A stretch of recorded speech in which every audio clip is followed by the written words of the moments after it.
Patek Philippe is one of our favorite watch brands out there. I think it's one of the top ones because it's so rich in history. Patek and Lange, they've always been competing with each other. I wouldn't say they're rivals, but they're two big brands in the kind of the same category. Right, when you put a watch on for the first time, Yeah. I think you know instantly whether it's for you or not. All right, welcome back. We're back with another episode of 25 Minutes with TimeTells. I'm joined with Mike today, and we're going to be talking about our favorite watch brands. Hi, I'm Mike. You might know me as the 1 Minute Watch Guy on socials. I'm very happy and excited to be here today with Carl, the co-founder of TimeTells. Yes, so an introduction to myself again. I'm Carl. I'm one of the co-founders of TimeTells, and we'll be here talking about our favorite watch brands. And why? One of the big questions I always have coming to TimeTells regularly, why do you have so many Patek Philippe watches and how did that get started? I think Patek Philippe is one of our favorite watch brands out there. I think it's one of the top ones because it's so rich in history and it actually keeps value really, really well. So in general, if someone is looking to buy a watch, Patek is a natural choice because it's number one, it holds value very well. It's very recognizable and it kind of hits that status checkpoint when you want to buy a watch to celebrate an achievement, celebrate a big birthday. Patek Philippe is never wrong. It feels different to other brands, doesn't it? Can we do a quick wrist check? What Patek are you wearing today? So today I'm wearing a Perpetual Calendar 5040P. It's, Pateks are well known for Perpetual Calendars, but this is a unique shape in tortue. It's a tortue shape case, which is unique because usually we see Perpetual Calendars and dress watches made by Patek. They're all circular. I feel like this watch is so much more interesting, more wearable than the new Cubitus. I know that's going to be controversial, but that to me is a much better watch. Well, I mean, if you go back to Patek's heritage, they're always about dress watches. I mean, they started off with simple watches, which are dressy, right? And then they started their sports line to kind of integrate a little bit more into what people were finding and what people recognized with. In a previous episode, you described how you and Caleb, the other co-founder of TimeTells, you started your watch journey almost exclusively with Omega Speedmasters. That was kind of a shared passion. Yeah. How did you go from Omega Speedmasters into what now is probably your biggest line at TimeTells, is Patek Philippe? So I think at the start, we started with Omega Speedmasters because it was very good value. I mean, at that point of time, you could get a Speedmaster for under $3,000. Something slightly more vintage, like the 3570s. And actually a full box set, has light dial. Omega Speedmaster would trend about $5,000. So those are extremely good value watches. Given and complete classics as well, right? They are, right? So given that that's super good value, it's kind of trickled down to where we curate our collection today.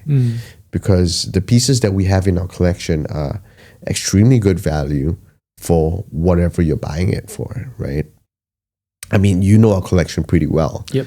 So from what you see, actually it's a lot of value in terms of what you're buying, like what you're paying for that watch. And most of the watches that we have are under retail prices. Yeah, which is great. Which is great for the consumer. So if you were someone, let's say, with a big birthday coming up, and you would recommend a Patek Philippe to celebrate that milestone, what are we talking in terms of entry-level models and entry-level prices? Yeah, so that's a great question. I mean, Patek Philippe has a range of products going from your basic time-only Calatrava's to annual calendars, to perpetuals, to your grand complications, to Métier d'Arts. So, and the sports line for sure, like the Nautilus and Aquanauts. So in the store, we do have an assortment of them, and starting at the cheapest and most valuable, the best value range is the Calatrava's. So they can kind of trend below 20K on the resale market. 20,000 Sing dollars. Yeah. That's a great entry point Yeah. for a big birthday. yeah, if you're comparing it with other watches, it's actually really good value for what it is, right? And then I saw recently you have the white gold Nautilus, or is it a platinum Nautilus? No, that's stainless steel white dial. The piano dial. White piano dial, which is extremely interesting to me. And I prefer that to the blue dial because it kind of stands out a little bit more, right? Because you got a 5711, you got a 5712, 5726, all in the blue dial. And you only get the white dial in the 5711 and the 5726, which is unique and something that's ultra thin, very, very wearable on a white dial. It's just very classy. It looks fantastic. But of course, it's a lot more than 20,000 Singapore dollars for that watch. That one, so in the Patek range, there are certain models that trend below market prices, retail prices, I mean, and there are some that trend above. So that Nautilus is one of them that trend above retail prices. What do you think about the new Cubitus? I mean, the new Cubitus, it's an interesting watch. They do have a blue dial. That's the complicated one. Yeah. And they also have a very interesting olive green dial. Yeah. Which of the three are you more inclined? I do like the blue dial 5822P because of the complications that it has. They have some patented technology inside in the watchmaking world. And that's good to see that Patek's innovating and trying to push boundaries as well, right? Yeah. When we talk about favorite brands, it's important there's a history and a legacy, but also a history, not just to the brand and Switzerland, but a history with yourself as well. So do you remember the first Patek that you bought? Yeah, so I think one of the first Pateks that I got is a 5146G. It's an annual calendar classic Patek Philippe, which actually annual calendars was invented by Patek Philippe, by the predecessor of the 5146, the 5035. So I got the 5146 because it's such a classy watch, right? Gray slate dial, white gold case, annual calendar which you can wear every day, whether it's casual or something dressier. It's something that you can really wear, and it's super versatile. Do you remember where you bought it and how much you paid? I can't remember how much I paid, but we sourced it for me.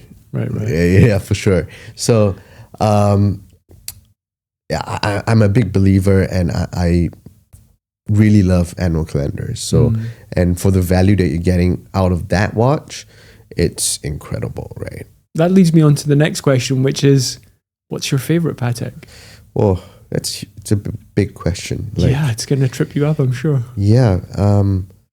I really do like the Nautilus white gold perpetual calendar. That's like the holy grail, right? And that's You're also a big fan of the Aquanaut 36mm. I like the 38s. That was on your wrist a lot for a minute. The 5065, it's one of the watches that hits the sweet spot in terms of wrist size and the looks and kind of the vintagey vibes, which I kind of vibe with. Yeah. In a few years, I'll be 50, so I'll be looking at a Patek. I think that's the one to go for. Yeah, I think so. Also at TimeTells, along with the big collection of Patek Philippe's you also have probably, I think, Singapore's best collection of A. Lange & Söhne. Thank you very much. Can you tell us a little bit about your love for that brand and why it's one of your favorites? I think like Patek and Lange, they've always been competing with each other, right? I think they're two, I wouldn't say they're rivals, but they are two big brands in the kind of the same category. They have their dress watches, they have their complications, and they have their sports watches. So for Lange, it's the Odysseus. For Patek, it's the Nautilus and Aquanauts, right? So in terms of watchmaking, I think Lange really takes it to the next level in terms of how they assemble everything back together again. So they do it twice. Yeah, so the people I know who have been to Germany to the factory, that's what they've told me. They really do take apart the watch and then reassemble it every time. It's like stress testing it to make sure that everything works. Are they to my knowledge, the only one who do that. I don't know any other double watchmakers assembly, who do yeah. that, which is just incredible. It's incredible. And every Lange has an engraved bridge. I think that's only 2 or 3 engravers in Lange right now who can perform that, which is incredible. So their production numbers are obviously very low, which makes them very expensive and very rare. Yeah. Even Patek, the numbers are quite low in terms of production volume compared to the other big brother like Rolex and stuff. Do you remember your first Langeson? My first Langeson is Lange 101.032. It's just a standard Lange 1 rose gold, which is extremely classic, right? They haven't changed the design knowledge or design of that watch since the birth of the watch. Yeah. Well, you see Patek, they kind of reiterate their designs from time to time, like in the Cubitus, right? Yeah. That's a totally new design language, which some might love it, some might not. I think it will grow on people. So for those people who aren't so familiar with Lange, which is quite a niche brand within watchmaking because of the low production numbers, what are the models that are most similar that we would recognize? So we spoke earlier about the Calatrava being the entry level for Patek. What would be an entry level piece for Lange? For Lange, it's exactly the same. There's a huge range of watches. You got the Saxonias, you got 1815, you got Lange ones, you got Odysseus, you got the Langematics, Perpetuals, Side work, and then you side work and on, datographs, all of that. So a basic entry level Lange would be a Saxonia, which would be very similar to the Calatrava. A lot of people put it side by side for comparison at our shop because we kind of usually have both for them to kind of compare. So I think the Patek is just a bit more classy with the longer baton indices. That's not the answer I thought you were going to give. But the Lange on the back case looks a lot better than the Patek. So the Lange is open case back? It's open case back. But the Patek is sterile? Well, if we're comparing the 5196 and the Saxonia, Saxonia has the open case back, but the 5196 doesn't have. So it's a closed case back. So it's a piece of art front and back. Correct. Okay, so this is going to really trip you up now. Yeah. If you could only pick one, which would you go for? If you were asked to pick the best of a Saxonia entry level versus Calatrava entry level Patek, if you could only choose one, Carl, which would you get? I'll pick the Calatrava. Really? Yeah. Can you explain why? I think it just resonates a little bit more with me. The longer lugs, the whole design language of the 5196, I really love because they kind of brought the 96 over to the 5196 in a slightly bigger, more wearable format, I feel. 96 was a great size. It was very, very, very wearable size, but a lot of people were moving upwards in terms of size, right? Okay. Now I think we're seeing a downtrend in terms of size. We're going a bit smaller. But it just resonates with me a little bit more compared to the Saxonia. It just gives me a little bit more warm butterflies in my stomach when I put on that watch compared to the Saxonia. I think the Saxonia just misses out a little bit on the indices. It's a bit too short. Okay. That's about There is that feeling that you get that's very hard to describe when you put a watch on for the first time. Yeah. And I think you know instantly whether it's for you or not, and whether... For sure. You mentioned earlier when people come to the shop, you would give them both of these watches and they would try both on side by side. It's a natural comparison when you see both of them on the showcase. You're like, we might as well compare both, right? Yeah, so that's what we kind of try to inculcate at our showroom. Like, do your comparisons before you buy a watch, because you might see it in photos, but unless you've tried it on your wrist, it's a totally different feeling. Yeah, absolutely. So we do a lot of sourcing for customers as well. Okay. I mean, they might not have tried it on the wrist, but they go around, they're in circles, which allow them to try them on their wrist to kind of finalize like look, I really want this watch because they've tried it. Not at our showroom, but they've tried it somewhere to kind of finalize on that watch. So yeah, so trying on a watch is important, and I think it's encouraged. Can you give me your top 5 favorite watch brands? 5? Yeah, let's do 5. You don't have to rank them in any particular order, Yeah. but give me your top 5. Patek, Yeah. Lange, Yeah. FB Journe, MBNF is up in the list, Right. and Cartier, and Debitune. Where I'll did name 6 come from? Where did 6 come from? I think it's a good mix between independents and Big brands. bigger brands. Yeah. Independents are great. Okay. They're really, really great. Like for Cartiers, I really love CPCPs, which are your Privé collection. That's what I collect mainly as well. Of your independent brands, who's standing out to you at the moment? Who looks like they're going to have a big 2025? Peterman Bidet, Okay. really good guys. I met them at IM Watch, spoke to them. They're really inspiring guys. Very young and very inspiring. Crayons. They've got some great dials. Incredible dials. Did you get a chance to speak to them at IM Watch? Yeah. I How spoke do to they them make these briefly. dials? Who designs them? How are they made? It's incredible. I think we spoke to them briefly. I think it was all made by them, right? I can't go into details because I haven't gone in depth with it.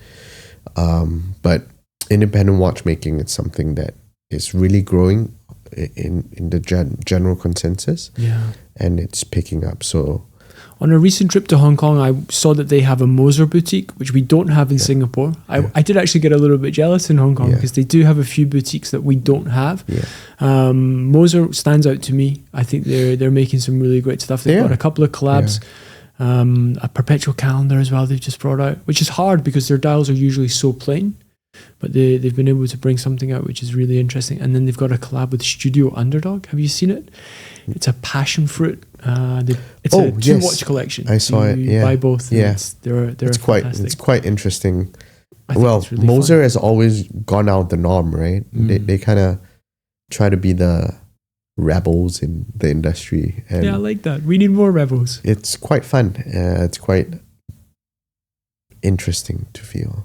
Do you feel like now that you've been a watch dealer for so long, you started with Omega Speedmasters, you've kind of learned and grown and collected more types of watches.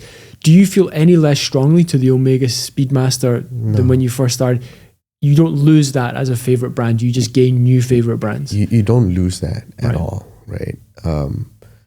You kind of stick to the roots, but watch collecting and watch buying, it's all about new experiences as well, right? It is. You're trying to try out new watches, experience new watches that are different, more unique. That is why the growth of independence is so strong, because people are trying to find new things to kind of put on their wrist, kind of experience that, right?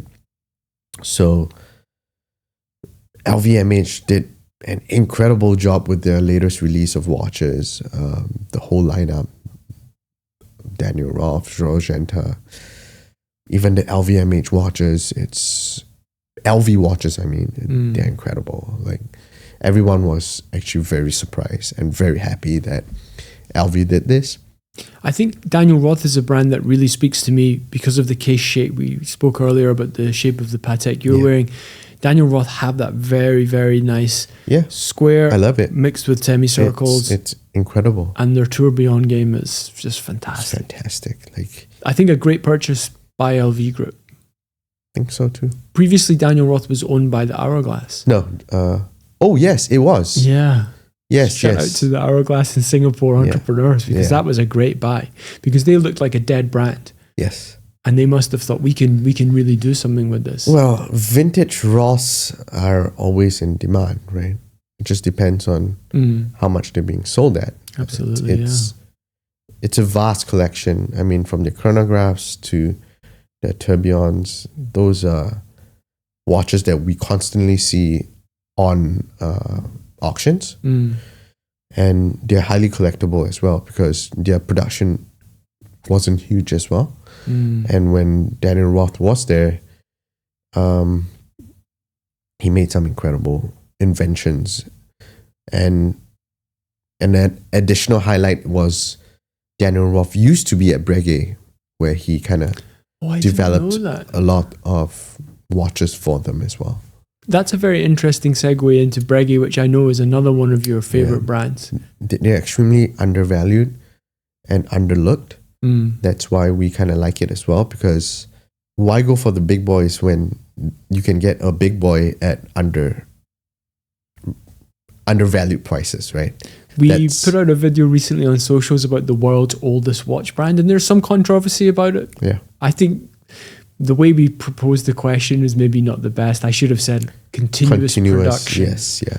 Because the Breguet have an incredible history. They're the ones that has continuous production the longest, right? Correct. I think that's why we said they were the oldest watch brand, because a lot of people came out and said a few other brands. But Breguet definitely are the one with the continuous watch production. And to do that for 300 plus years is what an achievement. It is. So Breguet was born first with the pocket watches, right? Correct me if I was wrong, but I think that's what they started off with. Of course, there was no wristwatches. With the subscription kind of movement, which was kind of brought over to the traditions that we see today by Daniel Roth.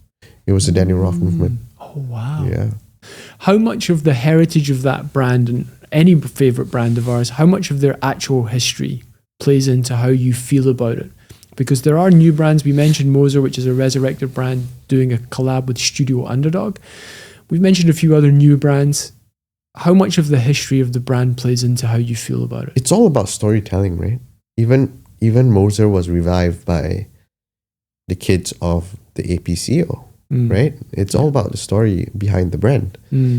If there's no story, there's no brand, to be honest. I love that it's two brothers, and they're very different. I mean, my brother and I are very different as well, but we get along, and we ran a business together, and I can see the two brothers when we had a chance to speak to them. It was really interesting. One lives in Dubai, one lives in Switzerland, and how they manage that business and how they're going to grow it. Yeah. Again, it is the story, isn't it? But Breguet's story is unrivaled in terms of longevity. Yeah. Of your other favorite brands, can you give us maybe a name that we would be surprised that you like? FP Journe, I think it's gotten so popularized these days, right? Because of the whole process of getting the watch. I love them because of his inventions, right? They kind of break the norm of watchmaking, and it just brings it up to the next level. That's another boutique we need in Singapore, an FP Journe boutique. Yeah, FP Journe's... They have one in Tokyo, but not in Japan. Hong Kong. I think their first store outside of Switzerland is Japan, if I'm not wrong. They just celebrated some anniversary with an anniversary watch, which was highly, highly regarded for. Yeah. So FP Journe, if you're listening, open a boutique in Singapore, please. Well, I think they have a boutique inside the Hourglass, right? Yes. Yeah. Any other brands you'd like to shout out? I mean, Patek is always a holy grail, right? They are the Holy Trinity brands. Which is actually, speaking of the Holy Trinity, you really love VC as well. That's something. VC is great. VC is great. I mean, the new launch of the new 222 stainless steel. We went to see it. Bit underwhelming for me, but it's a nice. Well, the price touch. wasn't underwhelming for a 3-hand date stainless steel sports watch. That's a big price for the new 222. 46K. It's a big price. Yeah, but I think they're pricing it comparatively to its competitors, right? Tell me about the competitors. Like AP, Royal Oaks, stainless steel. It's about the same price.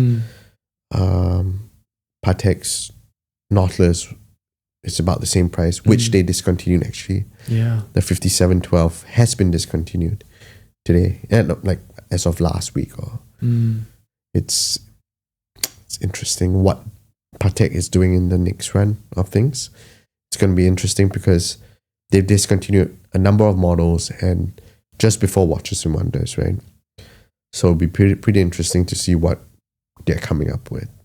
Finally, we should talk about Jaeger LeCoultre, which is, I know, is one of your favorite brands. You always have a fantastic array of Reversos and other very fine watches from JLC. What is it about the Reverso you really like? Reverso is rich in history, right? They were made as the polo player's watch, where when you flip it, the other side kind of protects the watch glass, because when you're playing polo, you never know where the ball's going to go, or never know if someone's going to hit you with the stick. Mallet. Mallet, yeah. So it's a sport watch, but today it's kind of more dressier watch. I now suddenly have realized why you like it. It's a dress watch you wear every day for sport. You can. And that's your whole thing, is wearing dress watches every day. Yeah. And being active. Maybe not with horses and mallets, but I now realize why you like it. That was the original one, wasn't it? It was kind of a sports watch dressed as a dressier watch. Because after polo, what do? You go drink canapes, drink champagne, eat some caviar. Yeah. Right. And then flip it back around. And you flip it back around. Yeah. I love it. Oh, that's a huge revelation for me today. Suddenly the GLC Reverso makes perfect sense for you. Yeah. Awesome. So I think we've covered quite a number of brands here today. What is your favorite brand? And let us know in the comments. And let us know in the comments what your favorite brands are and what you think of Carl's favorite brands as well. I think my favorite brands are very, very open to you guys. It's shown in what our collection holds. We're always looking to discover more new brands and try to curate more special watches within those brands as well that I've stated. It's an ever-growing thing that we're trying to do. It will never end. See you in the next episode. So we'll see you in the next episode. Like, subscribe, follow us, comment your favorite brand below. See you on the next podcast.